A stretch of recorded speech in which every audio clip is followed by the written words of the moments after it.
जय हिंद दोस्तों, मैं विपिन कुमार आपका अपने YouTube channel web study point में आपका हार्दिक स्वागत करता हूं। जैसे ही हमने कल आपको मैथ की क्लास 5th डाल दी थी, आज हम 6ठी क्लास कराएंगे। हम जो आपको करा रहे हैं, हमने आपको कल 2-3 प्रकार के क्वेश्चन कराए थे जो आपको बहुत ज़्यादा पसंद आए होंगे। आपने घर पे उनकी प्रैक्टिस भी की होगी। और मैं आपसे एक अनुरोध और करना चाहता हूँ, इस हमारे जो ये चैनल है वेब स्टडी पॉइंट को, आप इस चैनल को ज़्यादा से ज़्यादा सब्सक्राइब करें और जो ये हमारी वीडियो है इसको शेयर करें और लाइक करें। ज़्यादा से ज़्यादा अपने दोस्तों में ये फैला दो। ठीक है भाइयों। देखो भाइयों, यहाँ से हमने भी नेक्स्ट टाइप हम करा रहे हैं।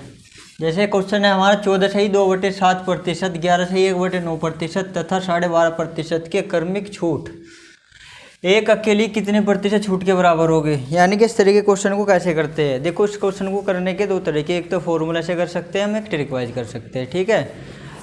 अब देखो, जैसे किसी भी क्वेश्चन में 2 या 3 या 4 तो छूट दे दी, फिर उन चारों की हमें एक अकेली छूट बनानी है। तो कैसे करेंगे। एक तरीका तो फॉर्मूले का है, एक विदाउट फॉर्मूले से। देखो, पहले मैं दोनों बता दूंगा। देखो, एक पहले है हमारा 14.2/7% और है फिर सेकंड 11.1/9% और उसके बाद में 12.5%।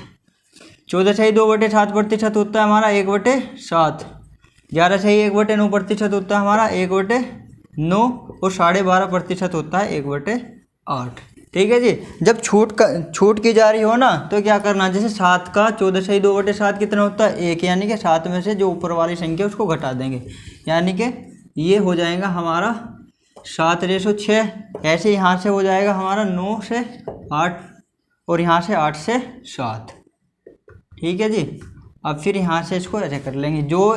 अब क्या करेंगे, इन सब का प्रोडक्ट यानी मल्टीप्लाई करेंगे। जो कटता है हमारा उसको काट देंगे, जो बचेगा उसको बचा लेंगे। देखो, 8 से 8 कट जाएगा, 7 से 7 कट जाएगा।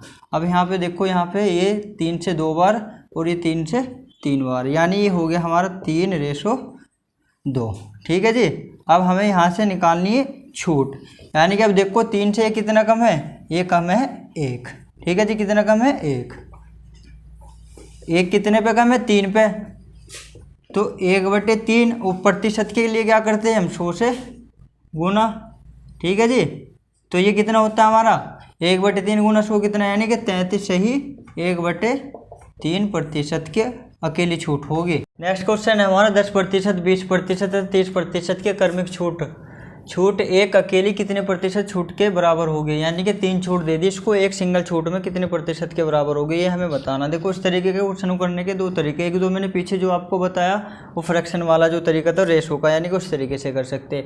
एक तरीका हमारा क्या है, इसको हम फॉर्मूले से भी कर सकते हैं। फॉर्मूला जो हमारा इस प्रकार होता है, देखो जी, जैसे तीन ये है हमारी 3 छूट, तो 3 छूट के लिए कैसे क्या फॉर्मूला है। जब हमारी 3 छूट हो, 3 छूट के लिए हमारा फॉर्मूला है, मान लिया एक छूट ए है, दूसरी छूट बी है और तीसरी छूट सी है, तो यानी a + b + c minus ab + bc + ca/100 और प्लस abc/100 का स्क्वायर। ठीक है जी। जब 3 छूट हो तो ये फॉर्मूला होता है हमारा। देखो कैसे करेंगे, इस फॉर्मूले में वैल्यू रख लो। मान लिया a बराबर तो हो गया हमारा कितना 10%। ठीक है। b बराबर हो गया हमारा 20%। उसके बाद में c बराबर मान लिया हमने 30%। ठीक है। a b c की इस फॉर्मूले में वैल्यू रख दो सीधी सीधी। a 10%, b हो गया हमारा कितना 20, c हो गया हमारा 30%। ठीक है जी। और माइनस ए बी, यानी कि 10 गुना 20 + BC 20 गुना 30 और प्लस के CA, यानी कि 30 गुना 10 और बटे 100। ठीक है जी। और आगे प्लस क्या है ABC, यानी कि 10 गुना 20 गुना 30 बटे 100 का स्क्वायर, यानी कि 100 गुना 100। ठीक है जी। अब देखो यहाँ पे ना, ये जो प्रतिशत है इसको मत लिखो, क्योंकि जब हम प्रतिशत ये फॉर्मूला पूरा प्रतिशत का ही है हमारा, यहाँ पे प्रतिशत की लिखने की हमें आवश्यकता नहीं पड़ेगी। ठीक है जी। अब आगे इसको सोल्व कर लो। ये 10 और 20 30, 30 और 30 60, ये तो 60 हो गया, और माइनस ये हो गया हमारा 200, 10 गुना 20 200, 20 गुना 30 हो गया 600, और 30 गुना 10 हो गया हमारा 300, बटे कितना है, बटे है हमारा 100। और फिर ये वाला आगे 10 गुना 20 गुना 30 यानी कितना हो गया 6, ये हो गया हमारा 6000, और बटे 100 गुना 100। अब देखो जो कटता है उसको काट लो, अब सोल्व करना है यहाँ से। अब ये कितना हो जाएगा, 300 600 900 और 200 1100, ये टोटल हो जाएगा हमारा 1100। ठीक है जी। अब देखो 2 जीरो से तो 2 जीरो कैंसिल हो जाएगी, यहाँ से 1 2 3 जीरो ये है, 1 2 3 ये कैंसिल होगी, तो यहाँ पे कितना बच गया हमारा 60 माइनस 11, यहाँ पे कितना बच गया हमारा 6 बटे 10, ये कितना हो जाएगा हमारा 0.6, यानी कि जब हम 6 को 10 से भाग करेंगे तो कितना आएगा 0.6।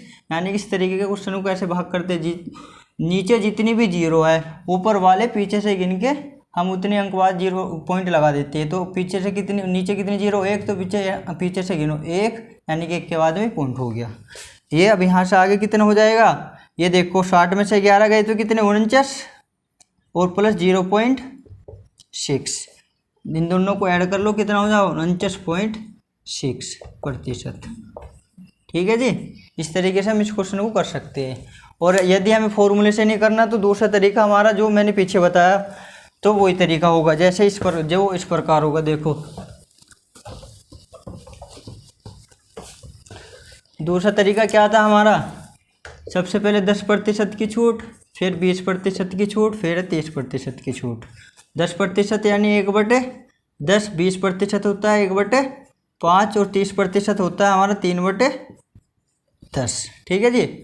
अब छूट यानी कि 10 पे 10% की छूट कितनी होती है 1, यानी कि 10 से कितना हो गया 9, ये 5 से कितना हो जाएगा हमारा 4, और ये हमारा 10 से कितना हो जाएगा 7। इसको यहाँ से सोल्व कर लो, जो कटता है उसको काट दो, 2 दूनी 4, 2 पंजे 10, 2 से 1 कट जाएगा, 2 पंजे 10, 2 एकम 2, इन तीनों की गुना, इन तीनों की गुना, 5 पंजे 25, 25 पंजे 125, रेशो 9 एकम 9, 9 सत्ते 63। ठीक है जी। अब देखो 125 से 63 कितना कम है, 125 माइनस 63, यानी कितना बच गया हमारा 62। ठीक है जी। अब प्रतिशत के लिए क्या करेंगे, यानी कि 62 कितने पे 125 पे, और गुना 100। अब जो करता काट दो 2500 का 100, 25 पंजे 125, यानी कि 62 गुना 4/5।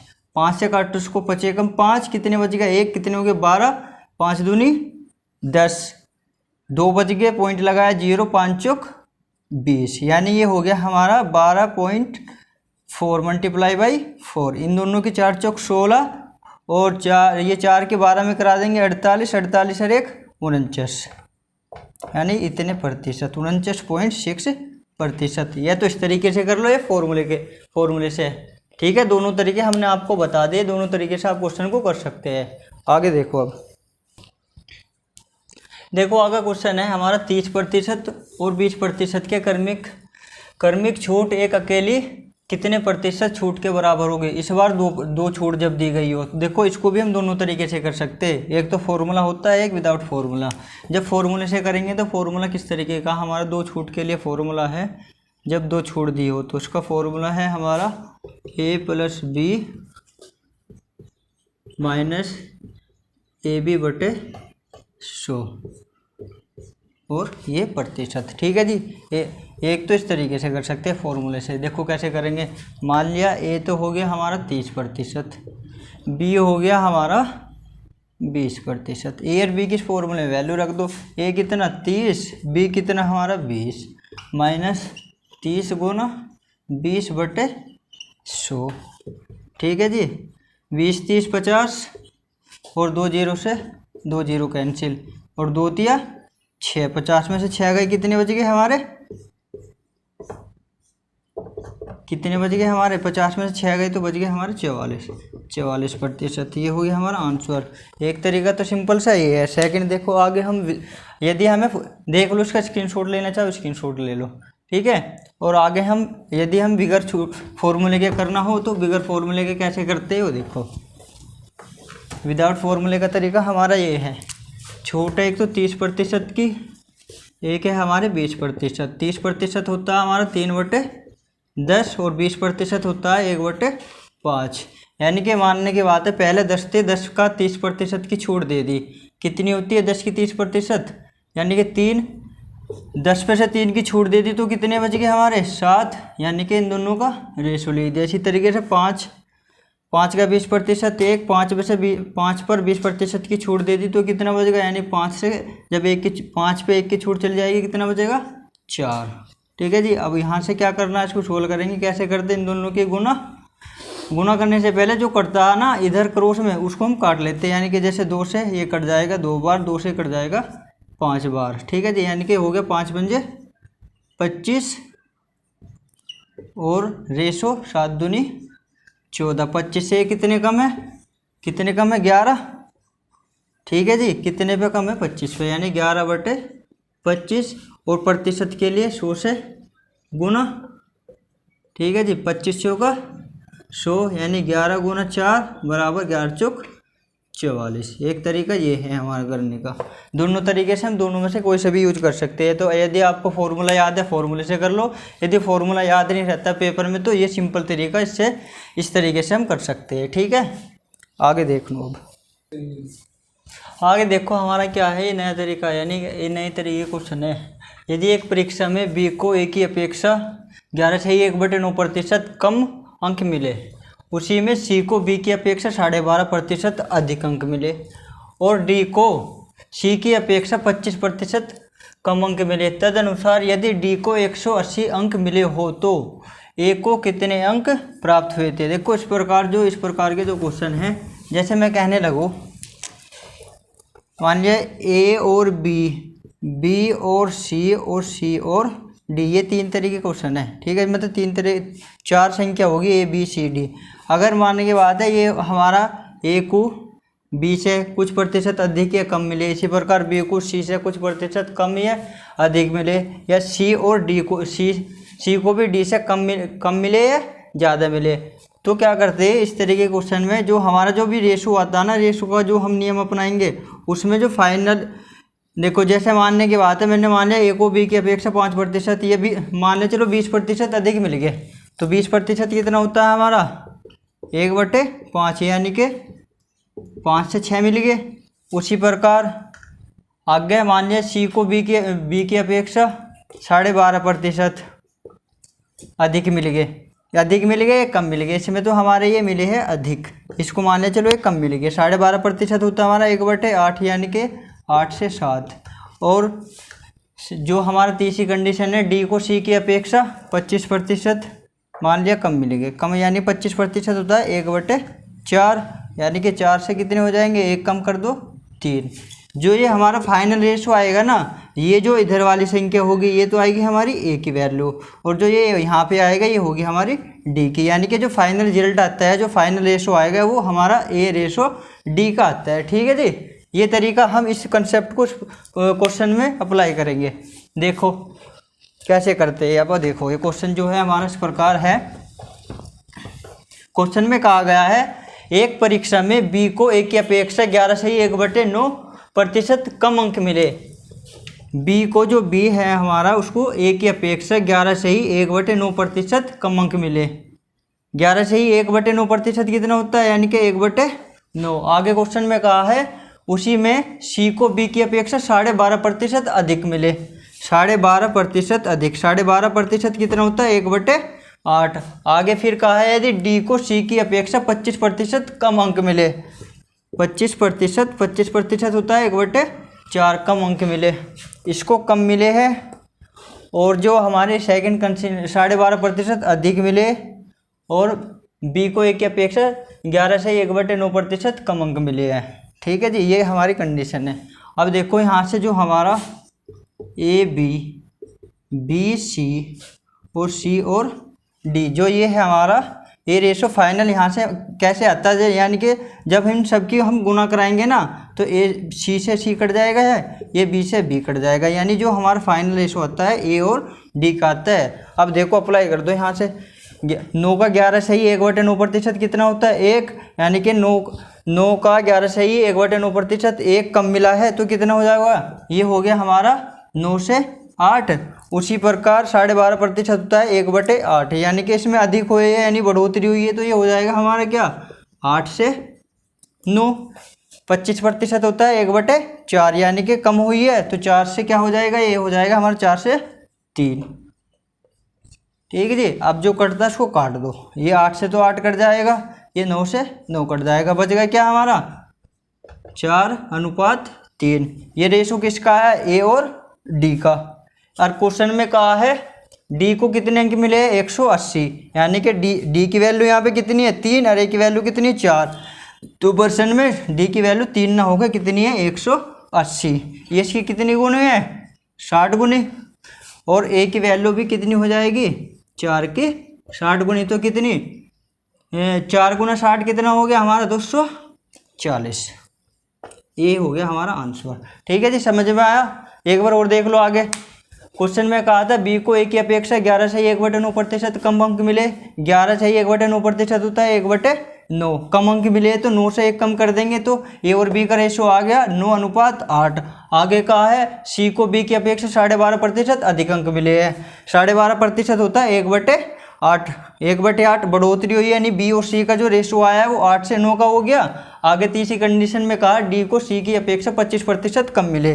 25% होता है 1/4, कम मिले, यानी सी और डी का जो रेशो हो गया 3 से 4 हो गया। इस तरीके से जो हमारा फाइनल जो रिजल्ट निकलता है वो ए और डी का रेशो मिलता है हमें। तो यहाँ से हमें जो कटा वो काट दिया, यानी 8 से 8 कट गया, 9 से 9 कट गया, 4 और 3 बचा, ये हमारा फाइनल आ गया। यानी कि ए की वैल्यू 4 होगी और डी की वैल्यू होगी हमारी 3, और पर्सन में डी की वैल्यू 3 न देगा, कितनी दी है 180, यानी 3 की 60 गुनी, तो ए की वैल्यू भी कितनी हो जाओगी 4 की 60 गुनी, यानी 240। ये हमारे क्वेश्चन का आंसर होगा। ठीक है, आगे नेक्स्ट क्वेश्चन है हमारा, एक मजदूर 67 घंटे प्रति सप्ताह काम करता है और 2300 रुपये कमाता है। ठीक है जी, अगर प्रति घंटे उसकी आय 28.4/7% बढ़ जाए, आय में बढ़ोतरी हो रही है 28.4/7% की, और जो काम है काम 33.1/3% घट जाए, यानी कि जो काम है वो 33.1/3% घट जाता है, तो उसकी तनख्वाह में कितने प्रतिशत का बदलाव आएगा। देखो जी, ये जो इस क्वेश्चन को कैसे सोल्व करेंगे, इस क्वेश्चन को भी हम पहले की तरह सोल्व कर लेंगे। जो ये दे रखा है ना, एक मजदूर 67 घंटे काम करता है प्रति यानी 67 घंटे प्रति सप्ताह काम करता है और 2300 रुपये कमाता है। हमें इसकी तो ज़रूरत नहीं पढ़ने की, ये तो गुमराह करने के लिए दे रखा है। जब हम प्रतिशत पढ़ रहे हैं तो प्रतिशत के रूप में हम इसको निकाल लेंगे। देखो कैसे, जो उसका प्राइस जो आय है, आय जो यानी कि इनकम में कितने प्रतिशत की बढ़ोतरी हो रही है, जो प्राइस यानी कि जो उसकी इनकम में 28.4/7%, 28.4/7% कितना होता है हमारा 2/7, ये मैंने आपको याद करवाया था। ठीक है जी, और जो इसका समय यानी कि काम है, यानी कि टाइम जो है, इसमें काम में क्या हो रहा है, काम इसका जो काम है घट जा रहा है 33.1/3%। 33.1/3% कितना होता है 1/3। अब देखो जब प्राइस में बढ़ोतरी हो रही है, यानी 7 का 28.4/7% कितना होता है 2, यानी कि 7 जो है वो 2 बढ़ जा रहा है, यानी 7 कितना हो जाए, इसका प्राइस हो रहा है हमारा 7 से 9 हो जाता है जी।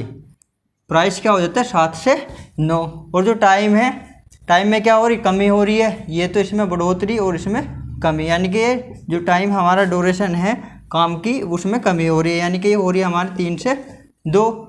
अब मैंने बताया था सोल्व करने का तरीका सिंपल है, जो कटता है उसको काट दो, 3 से 3 पर कट जाएगा, ये 3 तिया 9, यहाँ पे कितना बच गया हमारा 7 और 2 तिया कितना हो गया 6।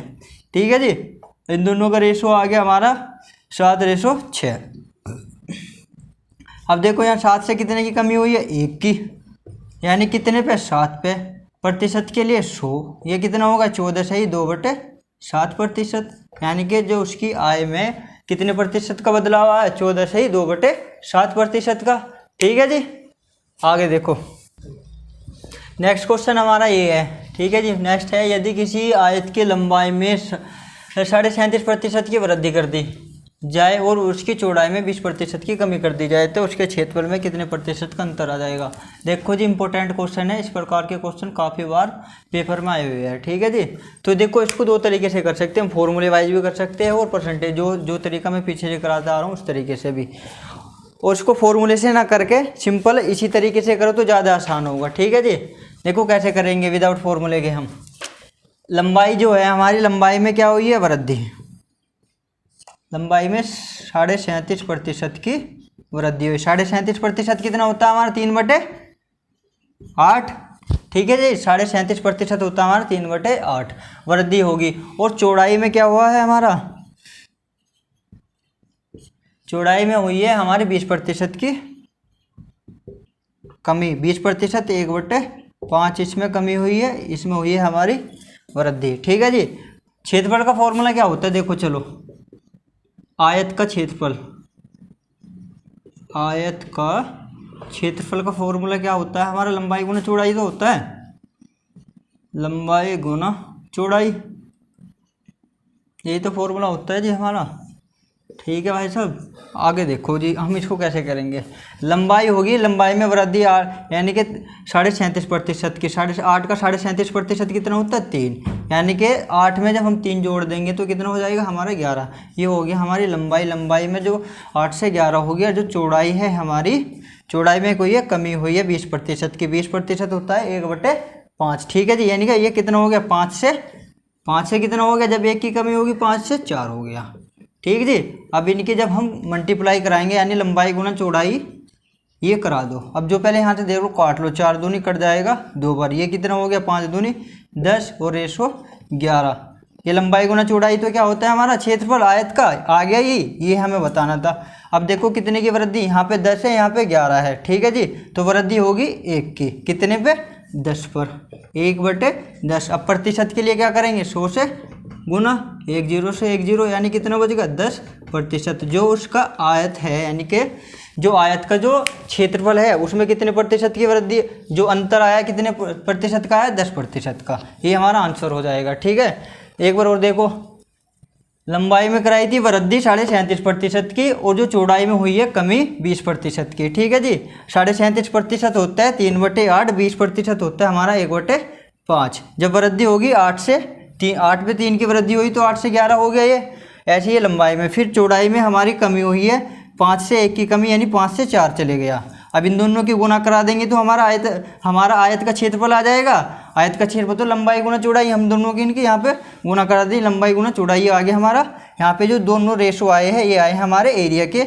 एरिया किसका आया, हमारा आयत का। ठीक है जी, पहले मान लिया 10 है, फिर कितना हो गया 11, कितने की, 10 से 11 में कितने का अंतर आया, 1 का, कितने पे आया, 10 पे। ठीक है जी, 1/10 गुना 100% के लिए 100 की गुना करा दी तो कितना हो जाएगा, 1 0 से 1 0 कितना बच गया, 10%। यही हो जाएगा हमारा आंसर।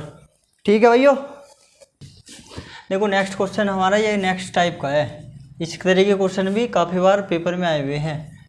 क्वेश्चन है हमारा, एक विद्यार्थी ने किसी संख्या को 5/3 से गुना करने के स्थान पर इसे 3/5 से गुना कर दिया। यानी कि एक कोई विद्यार्थी है, ठीक है, उसको कहेगा भी किसी संख्या में तुम्हें 5/3 से गुना करनी है, लेकिन उसने क्या करा, गलती से 5/3 की जगह 3/5 से गुना कर दिया।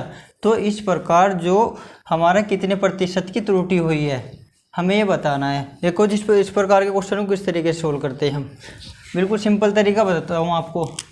पहले है हमारा 5/3 से किसी संख्या में गुना करनी थी, ठीक है जी, उसने गलती से कर दिया 3/5 से गुना। ठीक है जी, इस तरीके के क्वेश्चन को कैसे करेंगे हम, इसमें कर लेंगे हम ये जो बटे वाली संख्या है इन दोनों का हम एलसीएम ले लेते हैं। 3 और 5 का एलसीएम कितना होता है, 15। उसमें भी 15 की गुना करा देंगे और इसमें भी 15 की गुना करा देंगे। ठीक है जी, जो कटेगा काट दो, यहाँ 3 से कट जाएगा ये 5 बार, ठीक है जी, ये 5 से कट जाएगा 3 बार, तो ये 5 पंजे कितना हो जाएगा 25 और ये 3 तिया कितना हो जाएगा 9। ठीक है जी, जब वो 5/3 ये हो गया हमारा, तो इन दोनों में कितने का अंतर आ गया हमारा, इन दोनों में अंतर कितने का आ जाएगा हमारा, इसमें आ जाएगा हमारा कितना 16 का अंतर। ठीक है जी, 16 का अंतर कितने पर आएगा हमारा 25 पर, यानी कि 16/25 गुना के 100% के लिए 100 से गुना करा देंगे। और जो अब ये 25 से कितनी बार चले जाएगा, 4 बार, ठीक है जी। और 16 चौका कितने हो जाएंगे, 64%। यही हो जाएगा हमारा आंसर। बिल्कुल सिंपल तरीका है सवाल को करने का। यदि देखो सवाल था हमारा, किसी विद्यार्थी ने किसी संख्या में गलती से 5/3 से गुना करने के स्थान पर 3/5 से गुना कर दी, तो ऐसा करने पर कितने प्रतिशत की त्रुटि आई उस जो भी संख्या जिसमें गुना करनी थी, ठीक है जी। हमने क्या करा, जो पहली संख्या है वो ऐसी लिखी है, जो दूसरी संख्या जिससे गुना करी वो ऐसी। हमने इसमें क्या करते हैं, हम जो नीचे यानी कि बटे वाली जो संख्या उन दोनों का एलसीएम ले लेते हैं जी। इन दोनों 3 और 5 का एलसीएम कितना होता है, 15, तो दोनों में 15 की गुना करा दी। यहाँ से 3 से 5 बार कट जाएगा, ये 5 से जो 15 3 बार कट जाएगा। इन दोनों की गुना, इन दोनों की गुना, 5 पंजे 25, 3 तिया 9। अब 25 में और 9 में कितने का अंतर आया, 16 का, ठीक है जी। अब प्रतिशत निकल लेंगे, 16 का अंतर आया 25 पे, ठीक है जी। 16/25 प्रतिशत के लिए 100 से करा देंगे गुना, ये कट जाएगा 25 से 4 बार। और इन दोनों की फिर यहाँ क्या है, गुना, 16 चौका 64% की उसमें क्या हो जाएगी, त्रुटि हो जाएगी, ठीक है जी। आगे देखो, अब नेक्स्ट क्वेश्चन है हमारा, जब किसी लड़के से किसी भिन्न को 6/7 का बताने को कहा गया तो उसने गलती से उसे भिन्न को 6/7 से भाग दे दिया। यानी कि उसको कहा गया था 6/7 से कहा गया, लेकिन उसने करा क्या, 6/7 से भाग दे दिया। और सही उत्तर से वो 13/70 अधिक प्राप्त हुआ। जो सही उत्तर मिलना था उसको सही उत्तर से 13/70 अधिक प्राप्त हो गया, तो वह भिन्न होगी। तो वास्तव में जो सही भिन्न थी वह क्या होगी, सवाल ये है हमारा। देखो जी कैसे करेंगे। हमारा पहले कितना था, हमारा 6/7 उसको कहा गया, लेकिन उसने क्या करा, गलती से 6/7 से ही भाग दे दिया। अब एक चीज़ बताओ, जैसे हमारा ये है A/B और मैं इसको भाग दे दूँ कितने से, B/C से। अगर मुझे से इसको भाग देने तो हम क्या कर सकते हैं, ये हो जाएगा A/B गुना, इसको भाग कटाने के लिए इसका क्या कर देंगे, उल्टा, यानी कि इस तरीके से हो जाता है जी हमारा, यानी कि AC/B² हो जाता है। इस तरीके से तो करते हैं हम। अगर हमें भाग को चेंज करना है गुना में, तो क्या करते हैं, इन दोनों को आपस में बदल देते हैं, ठीक है जी। देखो इसी प्रकार इस चीज़ को हम यहाँ पे अप्लाई करेंगे। कोई लड़का था, उसको 6/7 बताने को कहा गया, लेकिन उसने गलती से 6/7 से भाग दे दिया। यानी कि उसको तो कहा गया था 6/7 से, लेकिन उसने गलती से क्या कर दिया, 6/7 से भाग कर दिया। यानी कि हमने, अगर मैं इसको यहाँ से भाग को चेंज करना है गुना में, तो क्या करूँगा, 7/6 कर दूंगा ना, इसका उल्टा, ठीक है जी। तो इसी प्रकार यहाँ हम कर लेंगे 6/7 को, ये हो जाएगा हमारा 7/6, ठीक है जी। अब देखो यहाँ से इसको त्रुटि तो होगी इसमें। अब क्या करेंगे, ये जो बटे वाला होता है इन दोनों के कर लेते हैं हम एलसीएम। 6 और 7 का एलसीएम कितना होता है, 6 और 7 का एलसीएम होता है 42, ठीक है जी। इसमें भी 42 की गुना, इसमें भी 42 की गुना। अब जितनी बार जो करता है काट लो। 7 से 42 कितनी बार कट जाएगा, 7 छंग 42, और 6 से 42 कितनी बार कट जाएगा, 7 बार, 6 सत्ते 42, यानी कि 6 चंग इन दोनों की गुना करा देंगे तो 36, 7 सत्ते 49, ठीक जी। पहले 36 थी, जब उसने गलती से 7/6 से गुना कर दी तो कितना हो गया हमारा, 36 से 49 हो गया। तो कितने का अंतर आ गया हमारा ये पे, यानी कि 49 में 36 गए तो 13 का, ठीक है। लेकिन 13 तो अधिक प्राप्त हुआ हमें, क्वेश्चन में 13 अधिक ना होगा, कितना अधिक हुआ, 13/70, ठीक है जी, 13/70। तो ये इसका कितना गुना है, ये इसका कितना गुना है, 1/70 गुना तो आई 13 का, 1/70 गुना है। तो जो भिन्न होगी वास्तव में वो भी कितनी हो जाएगी, यानी कि 42 गुना 1/70। अब इसको यहाँ से सोल्व कर लो, 7 से भी कट जाएगा, 7 से भी, 7 से इसको कितनी बार, 10 बार, 7 से कितनी बार, 6 बार, यानी कि 6/10, यानी कि 3/5। तो वह वास्तव में भिन्न कितनी होगी हमारी, 3/5 होगी। यही हो जाएगा हमारा आंसर, ठीक है जी। समझ आया यहाँ तक। आगे देखो, अब देखो जी नेक्स्ट क्वेश्चन है, ये अगला प्रकार के क्वेश्चन है। इस प्रकार के क्वेश्चन भी पेपर में बहुत काफ़ी बार आए हुए हैं। ये इंपॉर्टेंट क्वेश्चन में से है। इसके हम आपको 4-5 क्वेश्चन कराएंगे इस तरीके के, जो कि बहुत अच्छे क्वेश्चन है, एक अच्छे लेवल के क्वेश्चन है, ठीक है जी। देखो क्वेश्चन है, यदि एक दुकानदार कुछ वस्तुओं को 73,642 रुपये में खरीदता है, ठीक है जी, और वह वस्तुओं का 2/5 हिस्सा 13% के लाभ पर बेच देता है, तो बताइए वह शेष वस्तुओं को कितने प्रतिशत लाभ पर बेचे कि उसे कुल सभी वस्तुओं पर 19% का लाभ हो, ठीक है जी। उसने कुछ वस्तुएं है, कोई दुकानदार है, उसने कुछ वस्तुएं 73,642 रुपये में खरीद ली और वह वस्तुओं का 2/5 हिस्सा 13% के लाभ पर बेचा। तो बताइए वह शेष वस्तुओं को कितने प्रतिशत लाभ पर बेचे कि उसे कुल यानी सभी वस्तुओं पर 19% का लाभ हो। ये हमारा क्वेश्चन है। इस तरह के क्वेश्चन को सोल्व कैसे करते हैं जी, देखो हम इस तरह के क्वेश्चन को सोल्व मैं बिल्कुल आपको इजी तरीका बता रहा हूँ जो बहुत ही कम समय में आप कर लो। वस्तुओं का यानी कि 2/5 हिस्सा 13% के लाभ पे बेचता है। 2/5 है जो ये, हम क्या करेंगे टोटल वस्तु जो ये है ना 5, इसको मैं कुल वस्तुएं मान लूँ। माना हमने मान लिया यहाँ पे, माना कुल वस्तुएं कितनी भैया, माना कुल वस्तुएं 5 है। ठीक है जी, हमने कुल वस्तुएं कितनी मान ली, 5 मान ली। ठीक है जी, कुल वस्तुएं कितनी है, 5 है।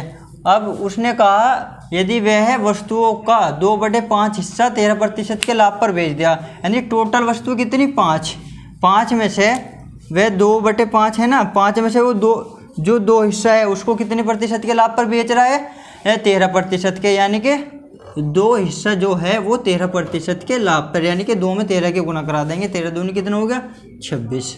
आगे देखो, आगे कहा है तो बताइए वह शेष वस्तुओं को कितने प्रतिशत के लाभ पर बेचे। अब देखो 5 में से 2 तो बेच दी उसने, ठीक है जी। अब कितनी बच गया क्या 3। अब जो 3 वस्तु है उसको कितने प्रतिशत के लाभ पर, मान लिया हमने x% के लाभ पर बेच दिया, ठीक है जी, जिससे कि उसको पूरे यानी कि सभी वस्तुओं पर 19% का लाभ हो। सभी वस्तुएं कितनी है यानी टोटल वस्तुएं 5 पर 19% का लाभ हो। 19 पंजे कितना हो जाएगा 95। ठीक है जी।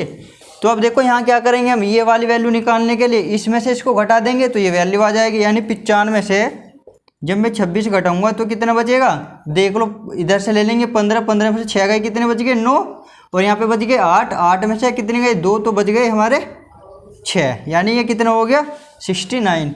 ये हो जाएगा यहाँ पे हमारा 69। तो हमें क्या निकालना है x की वैल्यू। अब देख लो ये हो गया हमारा 3 गुना x% बराबर 69।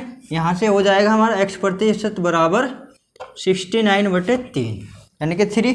अब इससे इसको भाग कर दो, कितनी बार चले जाएगा 3 दूनी 6 और 3 तिया 9, यानी कि x बराबर आ जाएगा हमारा कितना 23%। यही हो जाएगा हमारा आंसर। यानी जो शेष वस्तु हो उनको कितने प्रतिशत के लाभ पर बेचनी चाहिए 23% के लाभ पर बेचनी चाहिए। एक बार और देख लो, कोई दुकानदार था, उसने कुछ रुपए में कुछ वस्तुएं खरीद ली, ठीक है जी, और वह वस्तुओं का 2/5 हिस्सा 13% के लाभ पर बेच दिया, और जो शेष वस्तुएं जो बची वह उन वस्तुओं को कितने प्रतिशत के लाभ पर बेचे जिससे कि उसको सभी वस्तुओं पर 19% का लाभ हो।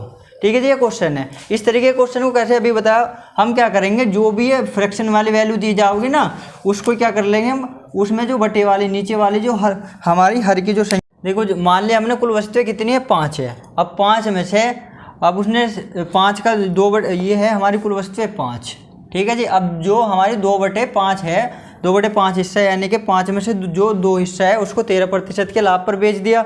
अब 5 में से 2 तो बेच दिया, आगे कितने बच गए शेष 3 बच गए। अब 3 जो है 3 जो शेष बची जो 3 वैल्यू उसको कितने प्रतिशत के लाभ पर बेचे जिससे कि पूरी वस्तुओं पर जो टोटल कितनी 5 वस्तुओं पर 19% का लाभ हो। ठीक है जी।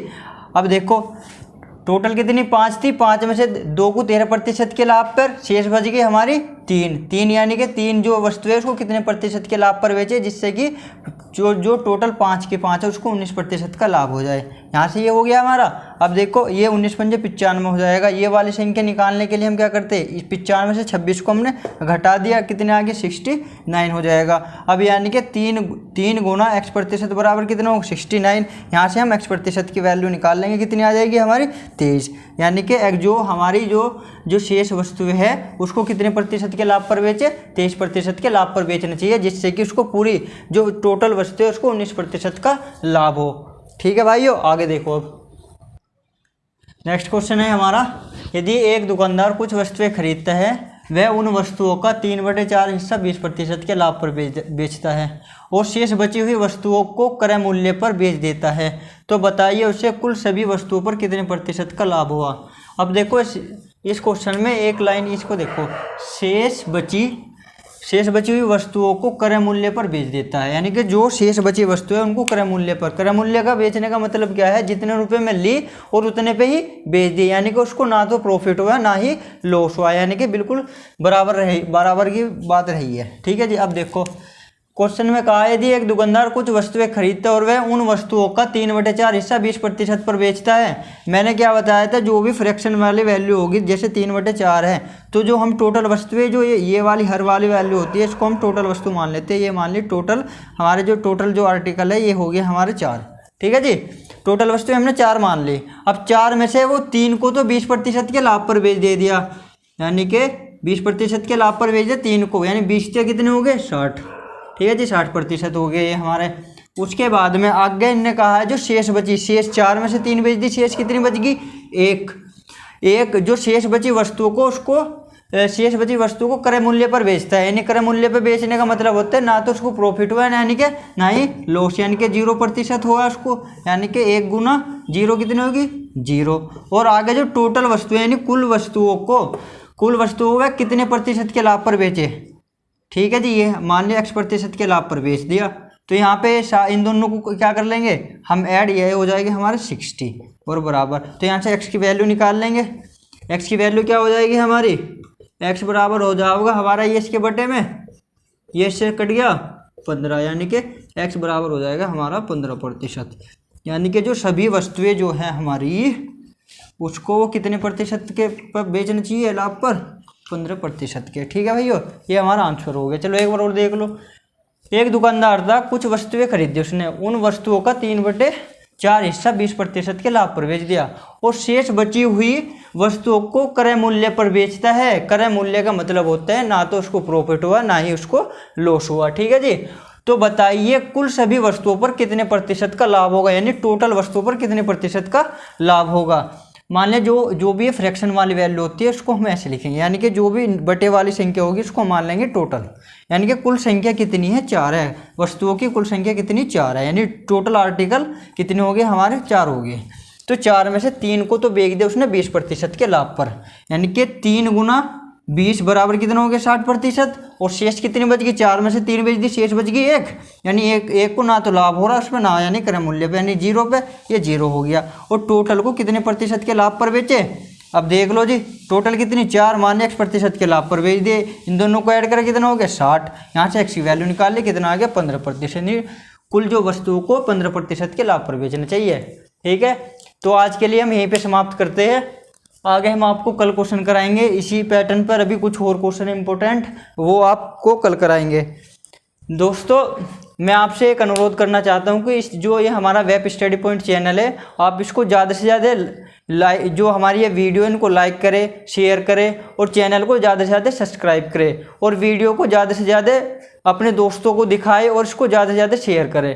ठीक है भाइयों, जय हिंद, और मिलते हैं आपको एक कल नई वीडियो के साथ में। थैंक यू भाइयों।